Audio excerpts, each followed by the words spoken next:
Good afternoon. I just had an opportunity to catch up with two small business owners I met on the road in the last couple weeks. And the first was a very entrepreneurial woman named Pilar Guzman Zavala, and she's in Florida, Miami, and Tim Eichinger, who is in Wisconsin. They have different businesses and live in different places, but both share the same message with me when I spoke to them on the road. And that was American small businesses are hurting badly, and they need help now. And it's in all of our interest to make sure they get the help now. Small businesses are the engines of our economic progress. They're the glue and the heart and soul of our communities, but they're getting crushed. Since the beginning of this pandemic, 400,000 small businesses have closed, 400,000, and millions more are hanging by a thread. It's hurting Black, Latino, and Asian American communities the hardest. Walk down into Main Street and you see it. Empty storefronts, goodbye signs hanging in the windows. Maybe it's the pizza place you used to take your family to dinner, or the hardware store that always had the tool you needed. It's the mom and pop shop that's sponsored by, that is supported by the community, and in turn they support the community. They sponsor Little League teams, the barber shop with the first dollar bill that he or she earns still taped to the wall, along with a picture of their kids who are now in college. These small businesses, not the ones with 500 employees, but these small businesses that with a handful of folks, they are 90% of the businesses in America. But when the Paycheck Protection Program was passed, a lot of these mom and pop businesses got muscled out of the way by bigger companies who jumped in front of the line. And I want to be clear, the Paycheck Protection Program is a bipartisan effort. Democrats and Republicans helped pass it.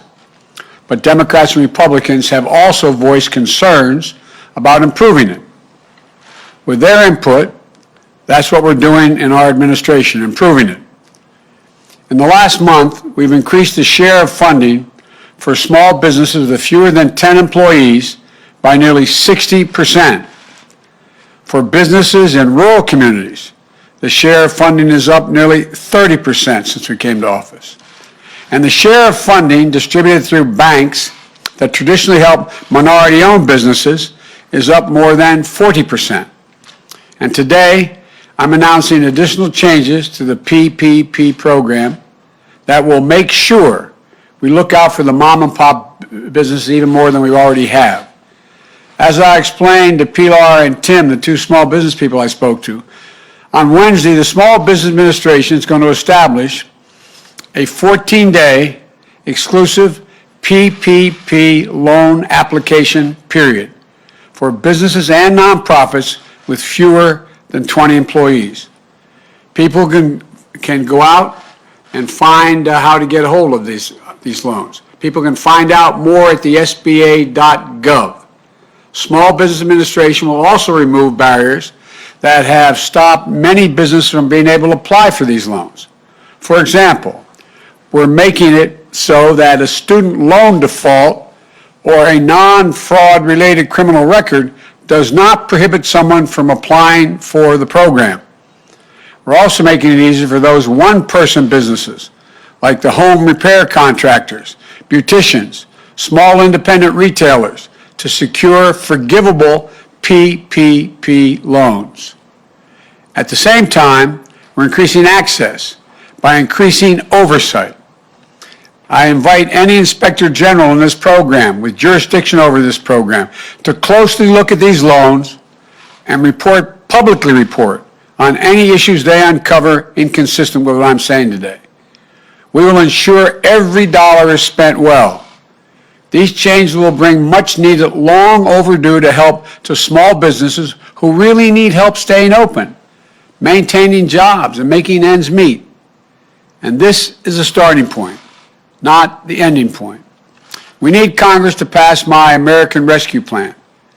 It deals with the immediate crisis facing our small businesses. Now, critics say the plan is too big. Let me ask them a rhetorical question. What would you have me cut? What would you leave out? The American Rescue Plan targets $50 billion to support the hardest hit small businesses after this program expires at the end of March. Would you not help invest in them? Would you let them continue to go under? Would you leave them out again, like the previous administration did? One of the things I've heard again and again from small business owners like Pilar and Tim is that knowing about support is one thing, gaining access to getting is another. That's why we proposed $175 million to bring community organizations in to serve as navigators who will help them through this process of application. We would also establish a hotline with help available in multiple languages so folks can pick up a phone and get the help they need to stay open and serve their community. Again, the critics, it's too big. Should we stop spending money on them? Do we not want a return on the investment that we make in these businesses to be able to stay open and thrive and pay back? Why would we not want to make sure small businesses who lack teams of lawyers, bankers, and accountants have an advocate, someone they can rely on to direct them to help that's there for them now, will be there for them? The American Rescue Plan is a rescue plan for America's small businesses and America's mainstream businesses. And we need Congress to pass it right away. I'm grateful to the Senate and the House for moving so quickly. And I want to make it clear, I'm prepared to hear ideas about how to make the American Rescue Plan better and cheaper. But we have to make clear who we're helping and who it would hurt. I always try to help people like Tim and Pilar and all the country's small businesses and families, the workers, the communities that depend on them to survive, recover, and grow. And it's my hope that as Democrats and Republicans who have backed the PPP program, that Democrats and Republicans will back the American Rescue Plan. The vast majority of the American people, more than 70% of the American people, including a majority of Republicans, want us to act based on all the polling data, act big and act quickly. Major economists, left, right, and center, here and abroad, say we should focus on smart investments that can make jobs available and focus on the jobs and in the people, to prevent long-term economic damage to our nation and to strengthen the economic competitiveness going forward. In fact, an analysis by Wall Street's firm Moody's estimates that if we pass my American Rescue Plan, the economy will create 7 million jobs this year. This year. We've also been in constant contact with the mayors and governors, county officials, members of Congress of both parties in every state. That includes a letter, I might add, from more than 400 mayors from big and small cities, Democrat and Republican. They agree we have to act and act now. They understand we're not going to get our economy back in shape and the millions of people back to work until we beat this virus. Getting our economy back means bringing our small businesses back. And that's what we're going to do. That's what I'm doing today. We're going to focus. The program ends at the end of March, but for the next 2 weeks, the only folks who can apply for that PPP money are businesses with fewer than 20 employees. Thank you very much.